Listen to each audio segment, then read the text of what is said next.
Bonjour, je suis Catherine Barlois, coach en bilan de compétences pour Blue Midlife. Après des années comme chef de projet dans la recherche clinique, je suis devenue coach et je vous accompagne pour trouver votre voie professionnelle dès maintenant. Bienvenue dans ce podcast où je partage avec vous, seul ou avec mes invités, des conseils, des expériences, du coaching dans la bonne humeur. Alors, on est parti pour l'épisode du jour. Bonjour à tous et bienvenue sur l'épisode numéro 95 du podcast Blue Mid Voice où je reçois en interview Magali Barbaro. Avant de plonger dans notre interview du jour, si vous souhaitez créer la vie pro au service de votre vie perso, je vous propose d'avancer dès maintenant avec moi sur cette voie, que ce soit par du coaching ou un bilan de compétences. Je viens d'ouvrir de nouveaux créneaux pour des rendez-vous découvertes de 30 minutes offertes et je vous laisse suivre le lien Calendly que je mets dans le descriptif de ce podcast. C'est aussi simple que cela. Et donc aujourd'hui, je suis ravie de retrouver Magali Barbaro. Si vous n'avez pas encore écouté les 2 capsules que nous avons déjà enregistrées à ce sujet, mieux comprendre le handicap au travail et l'accompagnement des salariés en situation de handicap, ce sont les épisodes 91 et 93 du podcast Blue Mid Voice. Et donc Magali est chargée d'insertion professionnelle au CIDFF de Lunéville, référente handicap et engagée auprès des proches aidants. Et donc, dans cette 3e capsule dédiée au handicap en milieu professionnel, je retrouve Magali pour approfondir le rôle des managers dans l'inclusion du handicap. Comment ils peuvent préparer l'arrivée d'un ou d'une salariée en situation de handicap, quelle posture adopter, où se former, comment s'informer et quid des managers eux-mêmes en situation de handicap. Avec clarté et bienveillance, Magali nous rappelle que l'inclusion passe par la communication, l'écoute et l'adaptation et que les solutions existent à condition d'oser les mettre en œuvre. Alors, installez-vous confortablement et je vous souhaite une belle écoute. Et on est parti. Bonjour Magali. Bonjour Catherine. Bienvenue dans cette capsule numéro 3. Donc, sur toute cette série autour du handicap dans le milieu professionnel. Et donc, on a vu déjà 2 premières capsules qui ont été diffusées il y a 15 jours et il y a un mois déjà. Donc, aujourd'hui, le thème de la capsule numéro 3, c'est le rôle des managers dans l'inclusion du handicap. Et donc, à mes yeux, ils ont un rôle important, mais qu'est-ce que vous en pensez en fait? Quel est vraiment leur rôle dans l'intégration des personnes en situation de handicap? Moi, je trouve aussi que c'est très important. Le rôle des managers est très important parce que c'est eux qui vont faire le lien avec le reste des équipes, hein, le reste des autres, enfin des employés.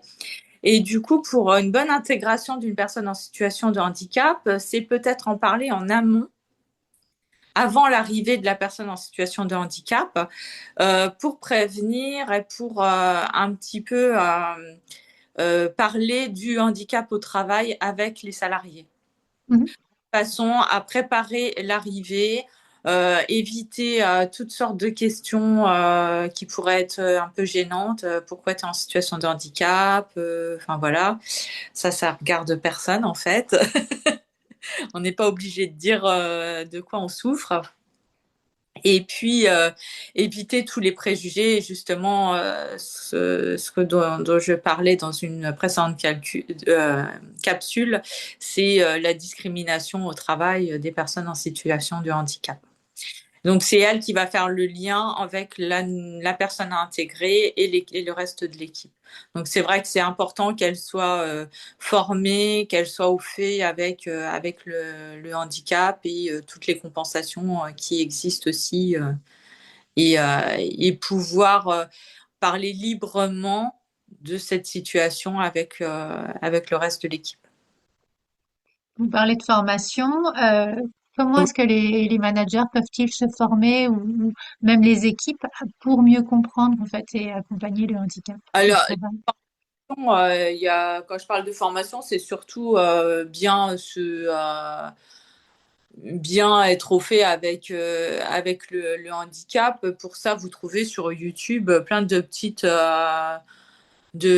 vidéos qui expliquent comment compenser le handicap, comment accueillir une personne en situation de handicap au travail. Il y a vraiment plein de choses. Dans une précédente capsule, je parlais aussi de Cap Emploi et de la GFIP qui fournissent aussi des petits fascicules qui expliquent comment accueillir une personne en situation de handicap. Donc, quand on veut chercher un petit peu, il y a vraiment de quoi faire. Mhm. Parce que vous avez comment? une sorte de d'étiquette qui dit que vous êtes référente handicap. Vous avez suivi un process particulier? Alors moi, j'ai suivi toutes les formations dispensées par la GFIP pour les professionnels de l'insertion en fait et toutes les personnes qui travaillent avec la région Grand Est. Enfin, c'est un petit peu des formations qu'on a en interne, pas en interne, mais avec la région, qui sont financées par la région et qui nous aident à vraiment intégrer toutes sortes de situations. Voilà, c'est vraiment pour les personnes qui travaillent dans l'insertion. Après, je sais pas D'accord. si c'est ouvert à tout le monde, je pourrais pas vous dire. Mais en tout cas, oui, ce que j'ai entendu par rapport à ce que vous nous avez partagé, c'est que les managers, en fait, peuvent être acteurs de cette arrivée de l'inclusion donc du handicap au travail par rapport à la recherche d'informations. Vous Oui. l'avez dit sur YouTube ou auprès de la GFIP et la MDPH. Et puis aussi la médecine du travail, hein, qui est un Médecine, oui.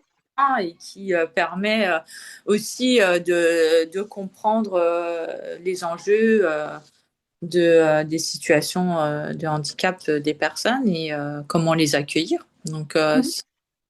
je pense que normalement, les managers ont des réunions régulièrement avec la direction et la médecine du travail, des choses comme ça. Normalement. Et dans ce cas-là, en fait, vous nous avez dit par rapport au conseil que vous donneriez à un manager de réunir son équipe, d'avoir une communication transparente avec eux, mais je dirais diplomatique. Euh, Est-ce que vous voyez d'autres conseils à donner à des managers qui, qui vont intégrer une personne en situation de handicap Bah, la dans- première chose, c'est effectivement si le handicap n'est pas visible, c'est demander à la personne concernée si elle a envie qu'on la présente comme une personne en situation de handicap ou pas. Parce que Mhm. ça aussi, enfin, on n'a pas toujours envie d'avoir cette étiquette de travailleur handicapé, quoi, hein. Donc, c'est pas une obligation si le handicap ne se voit pas et qu'il n'y a pas forcément de compensation, hein. On peut avoir un handicap et ne pas avoir besoin de compensation aussi. C'est d'en parler en amont avec la personne qui va être embauchée. Et puis, la personne qui va être embauchée, c'est celle qui connaît le mieux son handicap. Et c'est elle aussi qui peut dire, bah, vous pouvez présenter mon profil de telle ou telle manière, ou j'aurais besoin de telle et telle chose pour compenser mon handicap aussi. Donc, même si, par exemple, elle ne suit pas de formation ou elle n'a pas le temps de se renseigner, poser la question à la personne concernée, c'est la meilleure façon d'être au fait avec le handicap, hein. Voilà. C'est elle qui va vous donner vraiment tout ce qu'elle a besoin et tous les outils qu'elle utilise au quotidien, parce que souvent, quand on est en situation de handicap, on adapte son quotidien, on n'a pas forcément de compensation du quotidien, par contre. Donc, elle sait très bien ce dont elle a besoin. Oui, Donc, oui. et c'est toujours être dans la communication. Moi, c'est ce que je dirais aux managers. Donc là, on parle des managers qui accueillent. Mm, Euh, et j'ai le cas, par exemple, de mes anciennes clientes qui était en situation de handicap mm, et qui était manager ouais. elle-même. Et là, en fait, elle est en train d'essayer de changer de structure et elle se retrouve un petit peu confrontée à, à un problème, c'est qu'on attend des managers qui soient pas corvéables à merci, mais qui soient disponibles. Mhm, Et avec sa RQTH, elle a 30% en fait de temps qui devrait être en moins, donc elle devrait être à temps partiel. Et elle mhm. se retrouve face à Ce dilemme, ouais. ce dilemme. Voilà. Et vous voyez les choses comment par rapport à une de nouvelles insertions de sa part dans le monde du travail? Parce que c'est difficile à C'est amener. Alors il faut qu'elle le mieux ce serait que elle est déjà embauchée en fait dans la structure et Elle elle est est en train de changer de structure, donc elle cherche une autre structure pour l'accueillir. il faut qu'elle soit accompagnée, je pense. Moi, je lui conseillerais Cap Emploi pour le maintien dans l'emploi, pour voir ce qu'elle peut mettre en place. Peut-être qu'elle pourrait être à 70% dans l'entreprise et 30% en télétravail, ce qui la fatiguerait peut-être moins. Tout ce qui est sur de l'administratif, par exemple, elle peut le faire chez elle, peut-être, avec des temps de pause un petit peu plus longs. Mhm. Il faudrait qu'elle soit accompagnée, en fait. Ouais. Pour moi, ce serait ça, ouais. En Mhm. accompagnement par Cap Emploi. Très bien. C'est vrai qu'on parle des managers, mais certains managers peuvent aussi être en situation de handicap et Et se retrouver, ne pas être en situation de handicap au moment de l'embauche et se retrouver en situation de handicap pendant leur carrière, hein, et Mhm. avec la compensation. Mais voilà, après, ça dépend. Je sais pas de quoi elle a besoin exactement. Donc, c'est pareil, c'est elle qui sait de quoi elle a besoin. Si elle a besoin de temps de repos, elle pourra pas faire de temps à la maison en télétravail. Il faudra vraiment qu'elle se repose.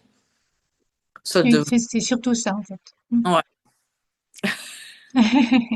Oui, oui. Donc, Cap Emploi qui peut aussi Et, et- accompagner Hmm. les, les cadres. Très bien.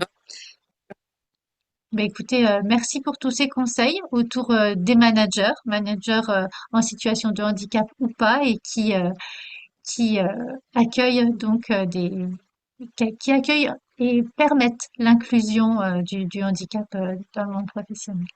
Merci beaucoup Magali. Merci Catherine. À très bientôt. À bientôt. Au revoir. Au revoir. Si cet épisode vous a plu, n'hésitez pas à le liker, à le partager, à mettre 5 étoiles sur votre plateforme d'écoute préférée. Et je vous souhaite une belle semaine.